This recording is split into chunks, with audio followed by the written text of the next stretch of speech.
আসসালামু আলাইকুম প্রিয় দর্শক।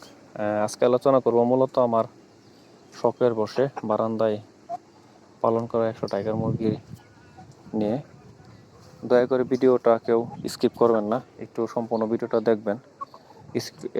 স্কিপ করলে দেখা যায় মাঝখানে কিছু কথা না শুনে আপনারা মন্তব্য করবেন, তাই অনুরোধ করব ভিডিওটা সম্পূর্ণ দেখবেন। আমার এই মুরগিগুলো মূলত আমি জিরো বাচ্চা থেকে শুরু করছিলাম। 100 বাচ্চা আনছিলাম, একদিনের বাচ্চা। এগুলো লালন পালন করা শুরু করার হয়েছিল আমার শখের বসেই। আমার ইচ্ছা ছিল যে আমি এগুলো ডিম পাড়ায় বাচ্চা ফোটানো পর্যন্ত নেব। যাই হোক, আমার 100 বাচ্চা থেকে 20টা বাচ্চা ছোটো থাকতে মারা যায়। একদম ছোটো, যে 8-10 দিন 12 দিন বয়স তখনই মারা যায়। তারপর থেকে আর তখন বাচ্চাগুলো লালন পালন করতে তারপরে মারা যায় নাই, ঠিক আছে। কিন্তু যখন বয়স আবার 45 দিন 55 দিন হলো, 50 দিন বা 55 দিন হলো, তখন অনেক ঠান্ডা লাগছিল, ওষুধ আনতে একটু আমি অবহেলা করছিলাম, যার ফলে ওই সময় প্রায় আরো 10টার মতো মুরগি মারা যায়। আমার 1-1.5 কেজি ওজনের মুরগিগুলো মারা গেছিল তখন। এরপর থেকে আর সমস্যা হয় নাই। তারপর আমি এই মুরগিগুলা এইভাবে লালন পালন করতেছিলাম, এখন পর্যন্ত এইভাবে আছে। আমার এই 100 পিস মুরগি থেকে কিছু মুরগি মুরগ বেশি হয়েছিল, এগুলো বিক্রি করে দিছি। আর এখন মুরগি আছে আমার মূলত ডিম পাড়ানোর জন্য 34 পিস, আর এদের জন্য আমি মুরগ রাখছি 10 পিস। আর 10 পিস মুরগ থাকার ফলে একটু সমস্যা হচ্ছে, এগুলো খুব টুকরাটুকরি করে। আজকে আমার এই মুরগিগুলার বয়স চলতেছে 2 মাস 10 দিন বা 12 দিন, সরি 4 মাস 10 দিন বা 12 দিন। 4 মাস 10 দিন বা 12 দিন বয়স তাদের এখন পর্যন্ত। এখন কোনো সমস্যা নাই। এখন এই যে একদম মুরগিগুলো দেখছেন কত সুন্দর বড় হয়েছে। এক একটা মুরগি প্রায় 2 কেজি ওজনের মতো আছে, আর মুরগগুলো প্রায় 3 কেজি উপরেও আছে। আর এই মুরগিগুলো মূলত আজকে 4 মাস 10 দিন বা 12 দিন বয়স, ডিম পাড়া শুরু করছে। আমার এই মুরগিগুলো ডিম পাড়া শুরু করছে যখন বয়স 3 মাস। এই দেখতেছেন ডিম 3 মাস 17 দিন বয়স, তখন থেকে একটা মুরগি ডিম পাড়া শুরু করছে।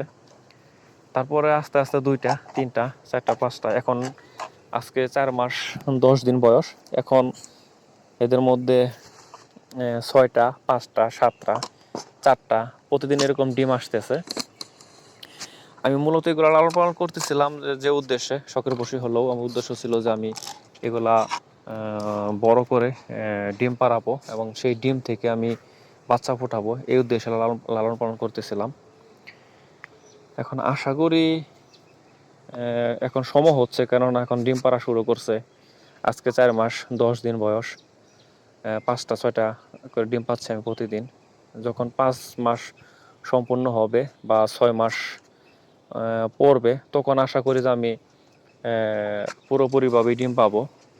তো আমি 34টা মুরগি থেকে আশা করতেছি কম হলেও তো 22-23টা ডিম পাবো। যদি 22-23টা করে ডিমও পাই, তাহলে আমি যে চিন্তা ভাবনা, তাহলে আমি ইনকিউবেটর কিনে এই ইনকিউবেটর দিয়ে বাচ্চা ফোটাবো। এটাই আমার উদ্দেশ্য ছিল। শখের বশে পালন করলো, এটাই আমার উদ্দেশ্য ছিল। যাই হোক, দেখি এখন কি হয়। যেহেতু ডিম পাড়া শুরু করছে, আশা করি ডিমের সংখ্যাটা আস্তে আস্তে বৃদ্ধি পাচ্ছে, একটা একটা করে বৃদ্ধি পাচ্ছে। এখন একটা থেকে শুরু করে এখন যেহেতু 5টা 6টা হচ্ছে, তাহলে দেখা গেল 5 মাস যখন পূরণ হবে, তখন আশা করি আমি সম্পূর্ণ ডিম পাবো এবং ইনকিউবেটর কেনার আমার ইচ্ছা আছে। এখন যে ডিমগুলো আছে, এগুলো তো আর ইনকিউবেটর কেনা সম্ভব না। এই যে প্রতিদিন 2টা 3টা করে ডিম পারতেছে, 4টা 5টা করে ডিম পারতেছে, এগুলো মূলত আমি বেচার চিন্তা ভাবনা করতেছিলাম যে 2-3 হালি 5-10 হালি এমন হলে এগুলা বিক্রি করে দেবো। কারণ এগুলো তো আর ইনকিউবেটর কিনে ডিম ফোটানো সম্ভব না। আর হয়তো বা 10-15 দিন 20 দিন রাখলে ডিম নষ্ট হওয়ার সম্ভাবনা থাকতে পারে, যে গরম। যাই হোক, আমার যে উদ্দেশ্য বাচ্চা ফোটানো, আশা করি আপনাদের দোয়ায় আল্লাহর রহমতে এখন মোটামুটি কাছাকাছি ধরা চলে। কারণ আমি যেহেতু 4 মাস, প্রায় 4.5 মাস হয়ে গেল আমি এইগুলা পালন করতেছি। এই দেখেন, তাই ডিমে পাড়ার জন্য আমি একটা খাঁচা সিস্টেম করছি, অথচ এইগুলোর মধ্যে ওরা উঠেই না। একটু উঁচু হয়ে গেছে যেহেতু, এগুলোর মধ্যে উঠে না। তারা এই নিচে যে ফ্লোর, এর মধ্যেই ডিম পারে, 2-1টা ডিম ভেঙে যায়। আবার অনেক সময় দেখা যায় একটা ডিম ওরা ঠুকুর দিয়ে নষ্ট করে ফেলে। আর এই দেখতেছেন মুরগিটা, এর এই ঠুকরে এরকম করছে। আর এই মুরগগুলো আমার মূলত যে বলছিলাম 10টা মোরগ রাখছিলাম আমি, এই 10টা থেকে এখানে 5টা আমি আলাদা করে ফেলছিলাম। কারণ আমি 5টা রাখবো ওই মুরগির সাথে, আর এইগুলো আলাদা করে বিক্রি করে ফেলবো। এখন আমার কথা হলো, আমি যেহেতু বাচ্চা ফোটানোর চিন্তা ভাবনা, তো দোয়া করবেন যাতে ডিমগুলো আমার যে টার্গেট, যে 34টা মুরগি প্রতিদিন কমসে কম 22-23টা ডিম বা 25টা ডিম দেবে, এরকম আশা আছে। যদি এরকম ডিম হয় তাহলে আমি বাচ্চা ফুটায় যাতে বাচ্চার উৎপাদনটা শুরু করতে পারি। আর যদি এটা ভালো হয় তাহলে বড় কিছু চিন্তা ভাবনা, বড় চিন্তা ভাবনা বলতে, আমি যদি এখানে ভালো কিছু হয় তাহলে আশা করতেছি এটা আমি আরো বৃদ্ধি করব। এই মুরগির যে ডিম পাড়ার যে সংখ্যাটা মাত্র 34 পিস এখন, এটা আমি বৃদ্ধি করার চিন্তা ভাবনা আছে, যদি আমি 34 পিস থেকে ভালো কিছু পাই। আর যদি দেখা যায় যে না, তেমন ভালো কিছু পাচ্ছে না, সেখানে হয়তো বা এখানে আমি থেমে যাব। কারণ আমার এই মুরগিগুলোর মধ্যে প্রায় অনেক টাকা ইনভেস্ট হয়ে গেছে। এখানে এই আমার দেখা যাচ্ছে এখন 44 পিস মুরগি আছে।